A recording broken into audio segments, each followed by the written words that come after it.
On a essayé d'aller à l'UFC. On n'a pas eu de réponse positive. On n'a pas eu de réponse positive. Du coup, il y avait le choix du PFL. Je ne sais pas derrière les coulisses comment ça s'est passé entre mon manager et l'UFC. Je m'en fous. Ils peuvent dire ce qu'ils veulent. De toute façon, de toute manière, c'est bien qu'ils parlent parce que ça fait interagir. Mon objectif, c'est être un maître d'arts martiaux mixtes. Je veux dire physique de Clément Marco, ça m'a beaucoup aidé, beaucoup avancé. Avant, j'avais rien de spécifique. Je faisais pas de prépa physique. Franchement, même moi aussi, je suis chaud pour faire le combat de boxe parce que moi, j'ai toujours aimé ça, de aller dans le domaine de l'autre et de faire quelque chose. Le combat de boxe, en fait, je défie tous les sports. Karaté, boxe, judoka. Je suis chaud pour venir dans leur domaine et combattre.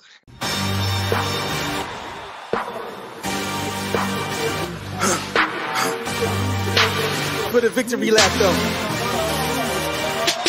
Bonjour à tous et bienvenue sur The Fight Club. Aujourd'hui, on a avec nous le Lazy King, Abdouragimov. Abdoul, comment vas-tu? Bonjour tout le monde, bonsoir, salam alaikum. On va bien, alhamdoulilah. Et vous, comment allez-vous? En tout cas, merci d'avoir répondu présent, Abdoul, c'est top de ta part. Abdoul, le 30 septembre dernier, tu fais tes débuts au PFL. Ta signature au PFL, elle a suscité pas mal de réactions. Il y a pas mal de personnes qui t'ont critiqué, d'autres qui étaient en accord avec toi.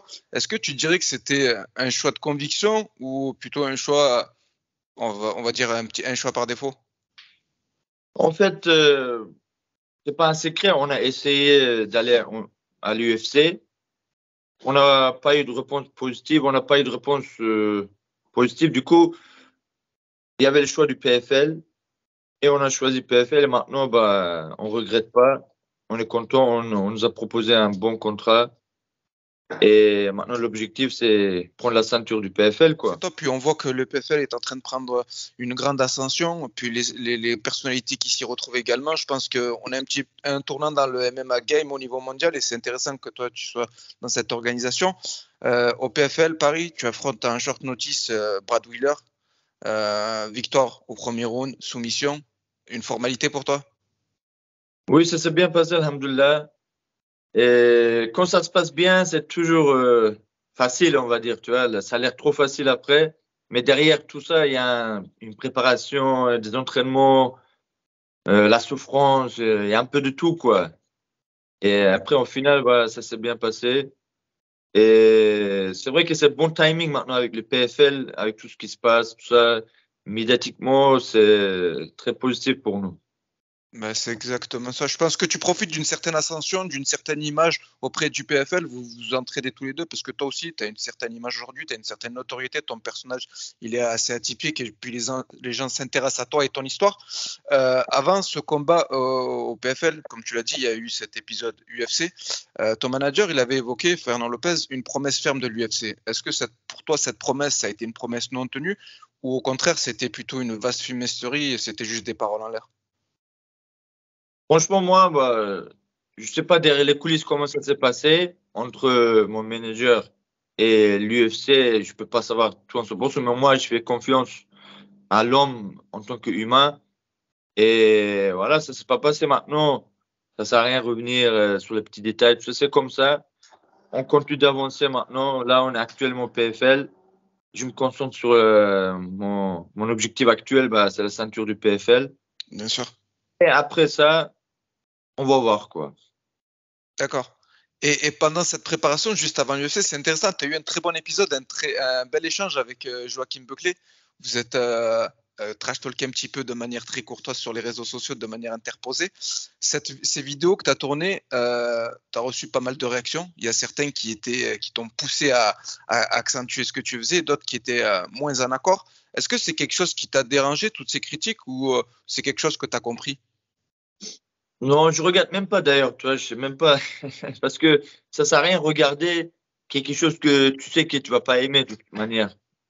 Et moi maintenant, je suis combattant, donc je sais ce qui est bien pour moi et ce qui est pas bien. Je fais mon métier, c'est comme t'as un médecin, chirurgien, tout ça, tu vois, les gens soi-disant qui connaissent, ils vont le commenter, ils vont dire des choses. Lui, c'est lui qui connaît son métier, n'est-ce pas? Donc moi c'est pareil. Dans tout ce que je fais dans le domaine sportif, Moi, je me casse pas la tête à ce qu'ils disent les gens, tout ça, parce que c'est qui eux? Qui sont eux? Tu vois, c'est pas des spécialistes. Pour chaque chose, sont spécialistes, quoi. Donc, je m'en fous.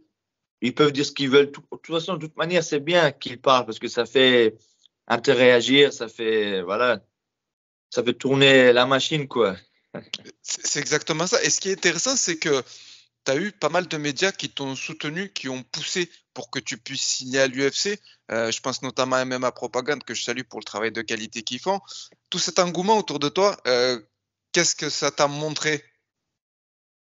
Ça montre que les gens sont intéressés par mon caractère, par mon image. Alhamdoulilah, c'est grâce à Allah, tout ça, bien sûr.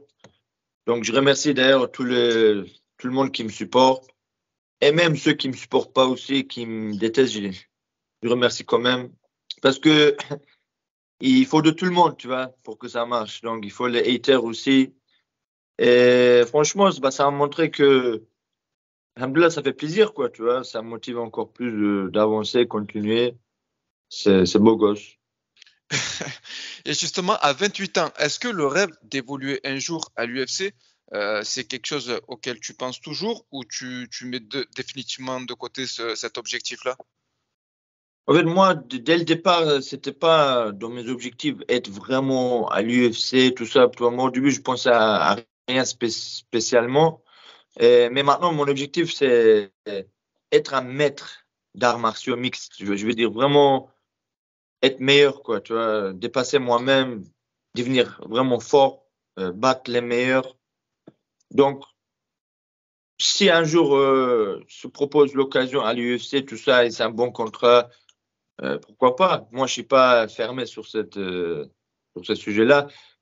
Donc, mais je veux dire, mon objectif principal, c'est pas juste UFC, c'est devenir meilleur, quoi. Être un maître d'arts martiaux, devenir plus fort. Donc, s'il faut aller là-bas pour combattre les plus forts, bah, moi, je suis toujours chaud. Bah, c'est top de ta part. Et en termes d'évolution physique, on a vu que tu as pas mal évolué ces derniers temps. Tu as combattu à 77, tu as fait un one-shot à 84. Là, on parle de l'objectif 70 kilos. On a l'impression que Clément Marcoux, il t'a fait passer à un stade supérieur physiquement. Comment tu qualifierais la nature de vos relations entre vous? Parce qu'on a l'impression que c'est plus que du sport. Oui, on a une relation très, très proche. On s'entend bien parce que voilà, il a un caractère et une mentalité qui me correspond parce que moi aussi, je pense comme lui un peu. Donc, on se met bien ensemble, quoi, tu vois, parce qu'on s'entend bien. Du coup, oui, ça m'a beaucoup aidé. La préparation physique de Clément Marco, ça m'a beaucoup aidé, beaucoup avancé. Parce qu'avant, j'avais rien de spécifique, je faisais pas de prépa physique. Et bah, du coup, là, c'était très bien pour moi de l'avoir rencontré. Et maintenant, on continue de travailler ensemble et c'est beau gosse. Bah, c'est cool de ta part et puis je passe un big up à Clément parce que c'est quelqu'un que j'apprécie particulièrement pour le travail qu'il effectue. La suite pour toi, Abdul, ça serait quoi? Idéalement, tu aimerais rester uniquement 70 ou tu t'interdis pas le fait d'évoluer dans deux catégories, 70, 77? Moi, je suis ouvert à toute proposition parce que là, le prochain objectif, c'est le tournoi en 70 au PFL. Mais si on me propose un combat avant, là, tu vois, avant le tournoi, et si c'est en 77, tout ça, je peux accepter. Je suis toujours chaud parce que des 170, c'est quand même beaucoup de kilos. Donc, on va voir comment ça va évoluer dans le futur, tu vois, mon poids, tout ça, le tournoi. Selon mon corps actuel, on va voir quoi. Bah, Alors, c'est ça. toujours ouvert à toute proposition, je peux combattre un peu partout, quoi. Bah, c'est l'analyse que j'avais un petit peu. Je me disais que de passer de 77 à 70, ça peut être un peu compliqué. On voit que les cutting, il y a pas mal de problèmes avec ça. On a vu beaucoup de combattants qui ont eu des problèmes avec ça. Le dernier, Baki. Aujourd'hui, tu es au PFL. Il y a de très gros combattants qui ont signé au PFL. L'arrivée de Francis Ngannou au PFL, ça montre clairement un avancement de l'organisation. Comment toi, tu vois un petit peu l'évolution du PFL, notamment le fait qu'ils ont racheté le Bellator? Bah, je vois que ça avance bien. Tout au niveau médiatique, maintenant, ça fait parler beaucoup, tout ça. Même les gens qui sont pas trop, on va dire, MMA, sport, qui connaissent pas vraiment bien, ils connaissent maintenant le PFL parce qu'avec l'histoire de Francis Ngannou qui est parti de l'UFC, qui est parlé pour l'argent, tout ça, les gens, ils aiment bien les trucs comme ça. Du coup, médiatiquement, maintenant, ils sont plus populaires. Et bah, c'est mieux pour nous, encore mieux, bah, vu qu'on combat là-bas. Maintenant, nous aussi, bah, on va profiter de cette visibilité-là, quoi. Et si tu aurais un message à faire passer au public, qu'est-ce que tu pourrais leur dire là? Là, le Abdul, qu'est-ce qu'il aurait envie de dire au public? Bah, rien de spécial, juste rester connecté, l'aventure continue. Et c'est un Abdul un peu avec les temps qui change avec le temps, quoi. Donc, moi-même, je sens que voilà, c'est différent maintenant. C'est plus comme avant. Mon état d'esprit, tout ça, tout change. Donc, j'espère m'amuser, quoi, dans le ring, dans la cage. Et en même temps, bah, faire du bon divertissement, quoi. Parce que ça reste du divertissement aujourd'hui. Le MMA, c'est du business. Et c'est exactement ça. Et en plus, c'est bien parce que ça m'amène à une prochaine question. Tu l'as dit, il y a une évolution. Comment tu juges un petit peu ton évolution de ces dernières années à aujourd'hui, que ce soit sur le plan médiatique, mais aussi sur le plan sportif? Ça, c'est une très grosse évolution, franchement, parce qu'avant, déjà, médiatiquement, j'étais pas trop connu, alors que j'avais les résultats Bien sportifs. sûr. Médiatiquement, voilà, il n'y avait pas grand-chose. Donc maintenant, c'est vraiment, ça fait plaisir que voilà, ça montait vraiment bien et ça continue de monter. Et maintenant, il faut juste pas lâcher et continuer, quoi. D'accord. Les prochaines séances, pour toi, ça serait quoi? C'est le PFL, le tournoi du PFL Europe en 2024? Oui, là, actuellement, c'est ça, le tournoi. Mais comme je dis, si on me propose un truc avant, et je suis chaud en tout cas de combattre. Abdul, dans l'actualité du MMA, des sports de combat, il y a pas mal de sports qui s'affrontent. Dernièrement, on a beaucoup de duels entre le MMA et la boxe. On a eu Ngannou face à Tyson Fury. Déjà, qu'est-ce que tu as pensé de ce combat-là? Et ensuite, est-ce que ça serait potentiellement une volonté de ta part d'effectuer un combat de boxe, je sais pas moi, peut-être face à Jack Paul ou autre? Ouais, j'ai vu ça en ce moment, c'est très populaire, les combats de boxe, les combats de MMA qui vont dans la boxe. Et j'ai vu ce combat aussi, Ngannou, franchement, il m'a étonné. Je pensais que Tyson Fury, bah, il allait jouer avec lui parce que voilà, vu que c'est son domaine. Mais non, il a fait un très bon combat. Et franchement, même moi aussi, je suis chaud pour faire le combat de boxe parce que moi, j'ai toujours aimé ça, de aller dans le domaine de l'autre et de faire quelque chose que voilà, que prouver que voilà, moi aussi je peux. Tu vois, ça me motive, c'est un défi quoi pour moi. Donc moi, dans le futur, si on me propose, moi je suis toujours chaud quoi. Faire combat de boxe, en fait, je défie tous les sports, karaté, boxe, judoka. Je suis chaud pour venir dans leur domaine et combattre. Eh ben voilà, si jamais il y a des personnes qui sont intéressées, Abdul, il est chaud pour tous les sports de combat et il a hâte de venir dans vos domaines. Voilà, parce que vu qu'on est MMA, arts martiaux mixtes, donc moi je suis chaud pour tous les sports de combat. D'accord. Ben, en tout cas, moi, Abdul, je te remercie énormément du temps que tu m'as accordé. J'ai beaucoup de respect déjà pour toi, pour ton entourage qui m'aide quand j'ai envie d'avoir une interview avec toi. Je tenais à saluer tes performances parce que tout ce que tu réalises à 28 ans, c'est pas donné à tout le monde. Il y a des choses très intéressantes qui, je pense, vont arriver pour toi. En tout cas, moi, comme tu le sais, Abdul, je te souhaite le meilleur. J'ai fait partie de la team propagande qui a essayé de te faire signer à l'UFC, entre guillemets. On a poussé pour toi et en tout cas, ce que tu fais, c'est top. Et même la personnalité, tout ce que tu dégages sur les réseaux sociaux, c'est quelque chose que j'encourage. En tout cas, je te remercie, je te souhaite pareil, la réussite, toutes les meilleures choses. Et alhamdoulilah, tu vois, c'est grâce à Allah, c'est Allah qui donne tout d'abord.